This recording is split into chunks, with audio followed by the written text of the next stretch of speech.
கிறிஸ்துவுக்குள் அன்பான தேவனுடைய பிள்ளைகளே, கர்த்தராகிய இயேசு கிறிஸ்துவின் நாமத்தினாலே உங்களை அன்போடு கூட நான் வாழ்த்தி வரவேற்கிறேன். ஆண்டவருடைய பரிசுத்த நாமம் மகிமைப்படும்படியாக நாம் எல்லாரும் சேர்ந்து நம்முடைய ஆண்டவரை இந்த அருமையான நாளில் துவக்க வேளையில் அவரை துதித்து அவரை ஸ்தோத்தரிக்க போகிறோம். அவரை துதித்து ஸ்தோத்தரிக்கும் போது அவர் சந்தோஷப்படுவார்.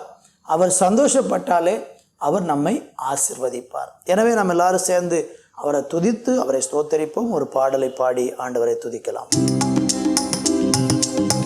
எனது தலைவன் இயேசுராஜன் மார்பில் சாய்ந்து சாய்ந்து மகிழ்ந்து மகிழ்ந்திருப்பே. எனது தலைவன் இயேசுராஜன் மார்பில் சாய்ந்து சாய்ந்து மகிழ்ந்து மகிழ்ந்திருப்பே. இதய தீபம் எனது தெய்வம், இரக்கத்தின் சிகரம். இதய தீபம் எனது தெய்வம், இரக்கத்தின் சிகரம். பார்த்து பார்த்து ரசித்து ருசித்து, பார்த்து பார்த்து ரசித்து ருசித்து பரவசம் அடைவேன், பரவசம் அடைவேன். எனது தலைவன் இயேசுராஜன் மார்பில் சாய்ந்து சாய்ந்து மகிழ்ந்து மகிழ்ந்திருப்பேன். எனது தலைவன் இயேசுராஜன் மார்பில் சாய்ந்து சாய்ந்து மகிழ்ந்து மகிழ்ந்திருப்பேன். நீதி தேவன் வெற்றி வேந்தன், அமைதியின் மன்னன். நீதி தேவன் வெற்றி வேந்தன், அமைதியின் மன்னன். நினைத்து நினைத்து துதித்து துதித்து, நினைத்து நினைத்து துதித்து துதித்து நிம்மதி அடைவே, நிம்மதி அடைவே. எனது தலைவன் இயேசுராஜன் மார்பில் சாய்ந்து சாய்ந்து மகிழ்ந்து மகிழ்ந்திருப்பேன். எனது தலைவன் இயேசுராஜன் மார்பில் சாய்ந்து சாய்ந்து மகிழ்ந்து மகிழ்ந்திருப்பேன், மகிழ்ந்து மகிழ்ந்திருப்பேன், மகிழ்ந்து மகிழ்ந்திருப்பேன், மகிழ்ந்து மகிழ்ந்திருப்பேன்.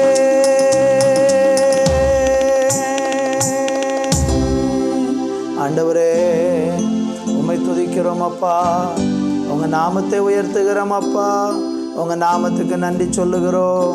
நீ நல்லவரப்பா. உம்முடைய கிருபைக்காக ஸ்தோத்திரம். இந்த நாளை தந்ததற்காய் ஸ்தோத்திரம். இந்த நாள் முழுவதும் உடைய கிருபை எங்களை சூழ்ந்திருக்கிறதற்காய் ஸ்தோத்திரம்.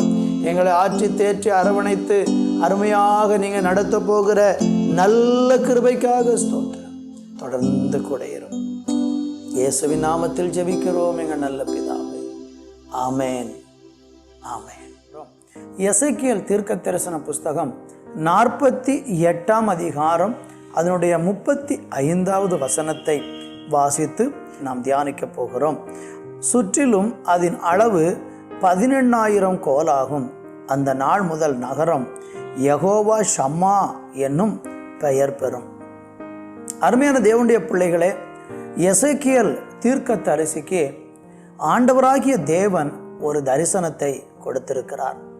என்ன தரிசனம் என்றால், இந்த எசேக்கியேல் தீர்க்க தரிசனத்தினுடைய பின்னணியத்தை நம்ம படித்தால், இஸ்ரவேல் ஜனங்கள் தேவனுக்கு கீழ்ப்படியாமல் தேவனிடத்திலே முரட்டாட்டம் செய்து தேவனை வேதனைப்படுத்தினதின் நிமித்தமாக தேவன் அவர்களை 70 ஆண்டு காலம் சிறையிருப்புக்கு கர்த்தர் அனுப்பினார். அங்கு சிறையிருப்பில் இருந்த ஜனங்கள் மிகுந்த வேதனையோடும் வருத்தத்தோடும் சஞ்சலத்தோடும் வாழ்ந்திருந்தார்கள் என்று சொல்லி நம்ம வேதத்தில் பார்க்க முடிகிறது. அந்த ஜனங்களுடைய வேதனை எப்படிப்பட்டதாக இருந்தது, அவங்க எப்படிப்பட்ட வருத்தத்தில் இருந்தார்கள் என்பதை குறித்து 137ஆம் சங்கீதம் அதனுடைய 1 கீழுள்ள பகுதிகளை நீங்கள் படித்து பார்த்தால் அங்கே அவர்கள் எந்த சூழ்நிலையில் அந்த சிறையிருப்பின் அனுபவத்தில் இருந்தார்கள். 1வது வசனம் சொல்கிறது, பாபிலோன் ஆறுகள் அருகே நாங்கள் உட்கார்ந்து அங்கே சீயோனை நினைத்து அழுதோம். அருமையானவர்களே, அந்த ஜனங்கள் மிகுந்த வேதனையிலும் வருத்தத்திலும் அந்த பாபிலோன் தேசத்தில் சிறையிருப்பை கழித்து கொண்டிருந்தார்கள். அப்படி இருக்கும் பொழுது ஆண்டவராகிய தேவன் அவர்களுக்கு நஷ்டப்பட்ட எல்லாவற்றையும் திரும்ப கொடுப்பதாக அவங்களுக்கு வாக்குத்தத்தம் கொடுக்கிறார். அதில் குறிப்பாக நீங்கள் பார்த்தீங்கன்னா அவங்களுக்கு நஷ்டப்பட்டது என்ன? அவர்களுடைய நகரம். 2வது அவங்களுக்கு நஷ்டப்பட்டது என்ன? அவர்களுடைய நிலங்கள். 3வது அவர்களுக்கு நஷ்டப்பட்டது என்ன? ஆராதித்து கொண்டிருந்த தேவனுடைய ஆலயம். இது எல்லாவற்றையும் அவங்க இழந்து இப்போ அந்நிய தேசத்தில் மிகுந்த வேதனையில் இந்த ஜனங்கள் வாழ்ந்து கொண்டிருக்கிறார்கள். அப்படிப்பட்ட சூழ்நிலையில் ஆண்டவர் இந்த ஜனங்களுக்கு ஒரு வாக்குத்தத்தமான ஒரு வார்த்தையை கொடுக்கிறாரு. என்ன வார்த்தைனா, அது முதல் அந்த நகரம் யெகோவா ஷம்மா என்று அறியப்படும் என்று சொல்லுகிறதை பார்க்கிறோம். யெகோவா ஷம்மா என்று சொன்னால் அதனுடைய அர்த்தம் என்ன என்று நம்ம அதை ஆராய்ந்து பார்த்தால் அதனுடைய உண்மையான அர்த்தம் கர்த்தர் இருக்கிறார் என்பதுதான் அதனுடைய பொருளாக இருக்கிறது. நல்லா கவனிங்க, எல்லாவற்றையும் இழந்துட்டாங்க. இப்போ இழப்பதற்கு ஒன்றுமே இல்லை. தனிமையில் அழுகிறாங்க, புலம்புறாங்க, வேதனைப்படுகிறாங்க. எல்லாவற்றையும் இழந்து போன ஒரு சூழ்நிலையில் அவங்க சொல்லுகிற ஆண்டவர் வாக்குத்தத்தம் கொடுக்கிறார், யெகோவா ஷம்மா என்று, கர்த்தர் இருக்கிறார் என்று. நல்லா கவனிங்க, நம்ம வாழ்க்கையில் எல்லாவற்றையும் இழந்து போன ஒரு சூழ்நிலை, சில நேரம் சிறையிருப்பின் அனுபவங்கள், சில நேரம் வியாதி படுக்கை, சில நேரம் எல்லாவற்றையும் இழந்து போய்விட்டேன் என்கிற கவலை. இப்படி நம்முடைய வாழ்க்கையில் சில நேரங்களில் இழப்பும் வேதனையும் தோல்விகளும் பயங்களும் கலக்கங்களும் இருக்கிறதான சந்தர்ப்பங்களில் நம்மளால் சொல்ல முடியுமா, யெகோவா ஷம்மா, தேவன் இருக்கிறார் என்று நம்மளால் அறிக்கை செய்ய முடியுமா? அநேக நேரங்களில் பாருங்கள், நமக்கு நெருக்க வரும்போது நம்ம முதலாவது ஒரு மனுஷன் சிந்திக்கிறது என்னென்னா, கர்த்தர் என்னை கைவிட்டு விட்டாரோ. இதுதான் நம்ம உள்ளத்தில் முதலாவது ஏற்படக்கூடிய ஒரு எண்ணம்.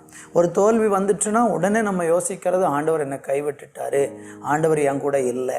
வியாதி வந்துவிட்டால் நம்ம நினைக்கிறோம், ஆண்டவர் என் கூட இல்லை. அல்லது கடன் பாரத்தில் விழுந்து விட்டால் உடனே யோசிக்கிறோம், ஆண்டவர் என் கூட இல்லை.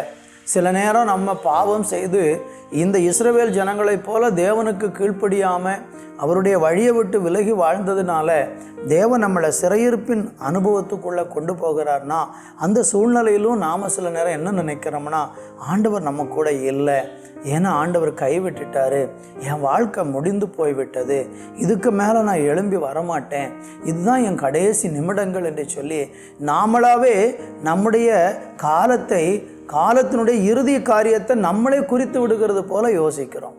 என்னை கேட்கிற அருமையான தேவனுடைய பிள்ளைகளே, இந்த வசனத்தின் மூலமாக ஆண்டவர் நமக்கு என்ன சொல்ல விரும்புகிறார் என்றால், ஒருவேளை நீங்கள் தேவனுக்கு விரோதமாக பாவம் செஞ்சு தேவனை காயப்படுத்தி வேதனைப்படுத்தி தேவனை விட்டு தூரமாய் போனவர்களாய் கூட இருக்கலாம்.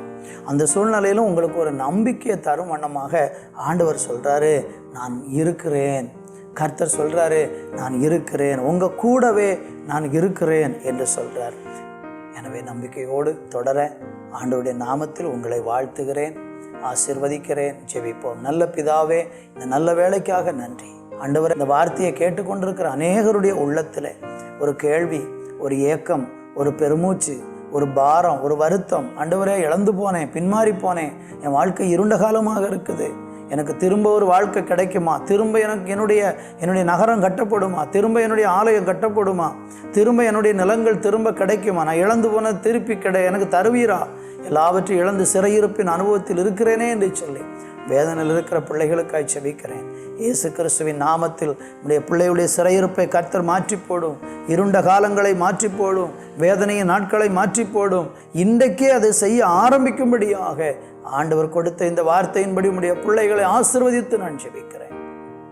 நீங்க அப்படி செய்ய போகிற நல்ல கிருபைக்காக நன்றி. ஆசீர்வதித்தரணும். இயேசுவின் நாமத்தில் பிதாவே. ஆமென். ஆமென்.